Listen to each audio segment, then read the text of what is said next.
Assalamualaikum warahmatullahi wabarakatuh. Saya Astiarto Wijaya dari kelompok 8 beserta anggota saya yaitu Erzan Nurjana dan Nur Aini.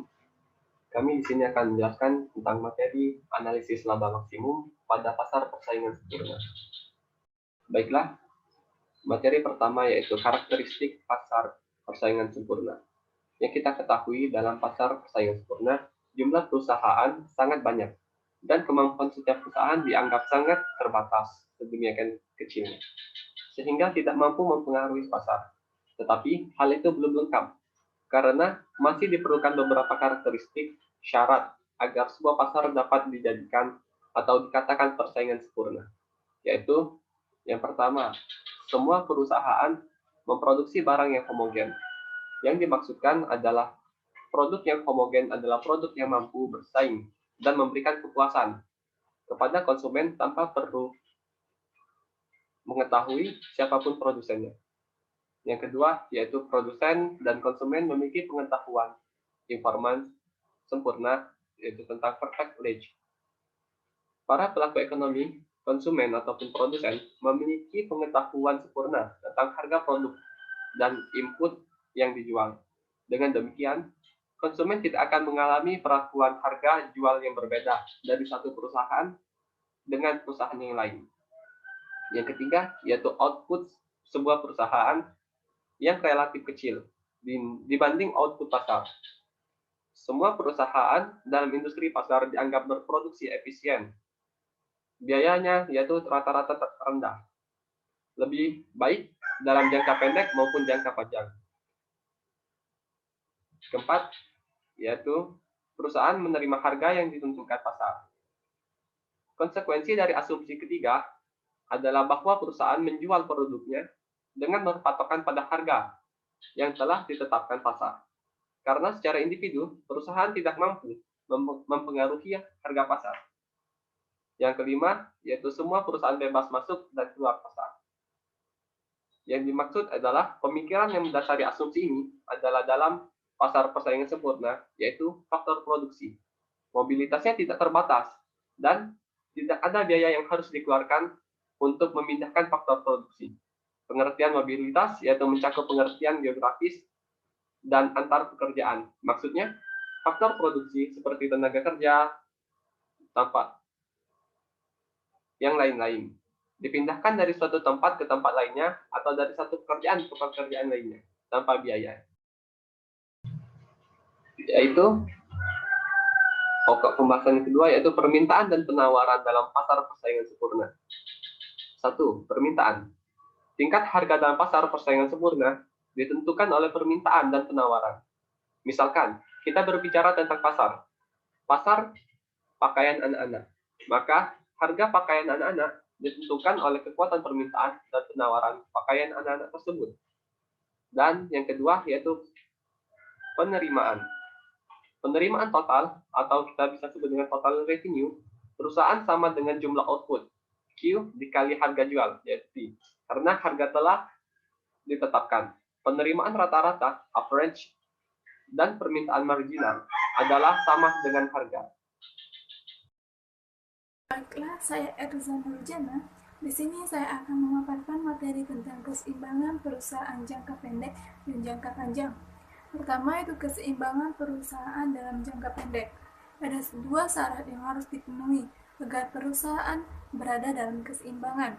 Yang pertama, perusahaan sebaiknya hanya berproduksi paling tidak bila biaya variabel adalah sama dengan penerimaan total atau biaya variabel rata-rata sama dengan harga.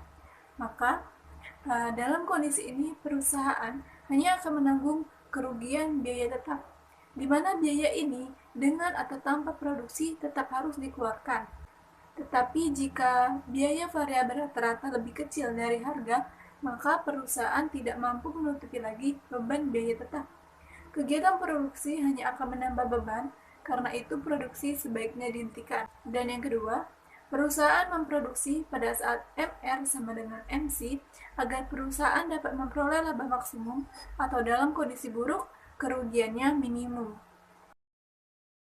Kedua, keseimbangan perusahaan dalam jangka panjang. Agar dapat bertahan dalam pasar, maka dalam jangka panjang, perusahaan harus memenuhi 4 persyaratan. Yang pertama, perusahaan harus sebaik mungkin agar perusahaan dapat mencapai keadaan yang paling optimal. Secara matematis, hal ini berarti perusahaan berproduksi sampai saat MR sama dengan MC. Pada saat itu, biaya marginal jangka pendek sama dengan biaya marginal jangka panjang. Yang kedua, tidak mengalami kerugian agar dapat mengganti barang modal yang digunakan dalam produksi. Karena itu, biaya rata-rata jangka pendek harus sama dengan harga jual.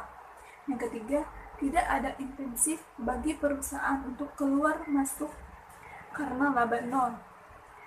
Laba nol disebut juga laba normal, yaitu tingkat laba yang memberikan tingkat pengembalian yang sama jika uang dan faktor produksi lain dialokasikan pada kegiatan alternatif. Jika laba lebih besar dari nol, maka akan ada perusahaan yang tertarik untuk masuk ke dalam pasar. Sebaliknya, jika laba lebih kecil dari nol, akan mendorong perusahaan keluar dari pasar. Keempat, perusahaan tidak dapat menambah laba lagi, walaupun dengan memperbesar skala produksi, karena sudah berproduksi pada titik minimum kurva biaya rata-rata jangka panjang pada saat SAC sama dengan LAC. Mungkin itu saja yang dapat saya sampaikan. Terima kasih. Baiklah, materi selanjutnya yaitu penawaran perusahaan dalam pasar persaingan sempurna. Penawaran industri adalah total penawaran perusahaan-perusahaan.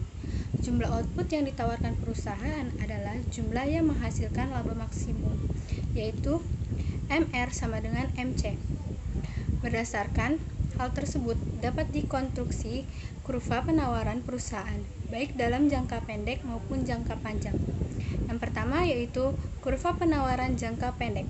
Kurva penawaran jangka pendek perusahaan dapat dikonstruksi dari kurva biaya marginal atau MC jangka pendek. Misalnya, pada pasar persaingan sempurna terdapat produsen A dan B. Maka terbentuknya kurva masing-masing produsen bisa dilihat pada gambar berikut. Kurva penawaran jangka panjang. Untuk mengetahui pengaruh perubahan permintaan pada keseimbangan pasar, bisa dilihat pada gambar berikut. Dalam pasar persaingan sempurna, kurva penawaran jangka panjang merupakan lokus keseimbangan jangka panjang pada berbagai tingkat produksi. Yang pertama, industri skala biaya konstan atau constant cost industry. Dalam industri skala biaya konstan, penambahan penggunaan faktor produksi karena masuknya perusahaan-perusahaan baru tidak akan menaikkan harga faktor produksi. Yang kedua, industri skala biaya naik atau increasing cost industry. Pada industri skala biaya naik, masuknya perusahaan-perusahaan baru menyebabkan harga faktor produksi naik sehingga terjadi perubahan struktur biaya dan pergeseran titik keseimbangan. Dan yang ketiga yaitu industri skala biaya menurun, decreasing cost industry. Pada industri skala biaya menurun, decreasing cost industry, masuknya perusahaan-perusahaan lain ke dalam industri justru menurunkan harga faktor produksi karena efisiensi skala besar, large scale economic. Materi selanjutnya yaitu kekuatan dan kelemahan pasar persaingan sempurna. Yang pertama yaitu kekuatan. Sebagai sebuah model ekonomi, pasar persaingan sempurna memberikan penjelasan tentang perilaku perusahaan dalam dunia ideal, di mana dibuktikan bahwa perusahaan berproduksi dalam skala yang efisien dengan harga produksi yang paling murah. Pasar persaingan sempurna juga memungkinkan output maksimum di bidang pasar lainnya. Konsekuensi modal pasar persaingan sempurna bagi masyarakat adalah pasar ini memberikan tingkat kemakmuran dan kenikmatan utilitas hidup yang maksimal karena yang pertama, harga jual barang dan jasa adalah yang termurah. Yang kedua, jumlah output paling banyak sehingga rasio output per penduduk maksimal, kemakmuran maksimal. Yang ketiga, masyarakat merasa nyaman dalam mengkonsumsi karena tidak perlu membuang waktu untuk memilih barang dan jasa, produk yang homogen, dan tidak takut ditipu karena kualitas dan harga informasi sempurna. Namun demikian, model pasar persaingan sempurna memiliki beberapa kelemahan. Yang pertama, kelemahan dalam hal asumsi. Asumsi-asumsi yang dipakai dalam pasar persaingan sempurna mustahil terwujud, karena dalam dunia nyata manusia, yaitu produsen dan konsumen, dibatasi oleh dimensi waktu dan tempat. Keterbatasan itu menyebabkan perpindahan faktor produksi dan pengumpulan informasi membutuhkan biaya. Hasil output dan informasi yang diperoleh pun tidak homogen dan sempurna.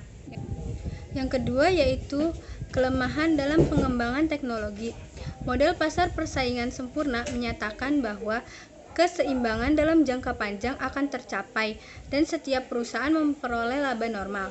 Masalahnya, apakah dengan laba normal perusahaan dapat melakukan kegiatan riset dan pengembangan amat dibutuhkan untuk memperoleh teknologi produksi yang meningkatkan efisiensi produksi? Yang ketiga yaitu konflik efisiensi keadilan. Pasar persaingan sempurna sangat menekankan efisiensi, tetapi hal ini menimbulkan masalah jika diterapkan dalam kehidupan nyata. Misalnya, kasus industrialisasi di negara sedang berkembang, NSB. Karena industrinya masih amat muda atau dalam tahap awal pengembangan, infant industry, biaya produksinya, biaya rata-rata jelas lebih tinggi daripada industri di negara maju. Jika dibiarkan bersaing dalam pasar global, industri di NSB atau negara sedang berkembang akan ambruk karena kalah bersaing. Kemakmuran dan kesejahteraan rakyat di NSB tidak akan meningkat dibanding di negara maju. Munculnya masalah ketidakpastian. Agar tidak kalah bersaing, industri di NSB butuh perlindungan protection sementara. Tetapi hal ini akan menimbulkan masalah inefisiensi. Baiklah, itu saja paparan dari kelompok kami. Kurang lebihnya mohon maaf. Wassalamualaikum warahmatullahi wabarakatuh.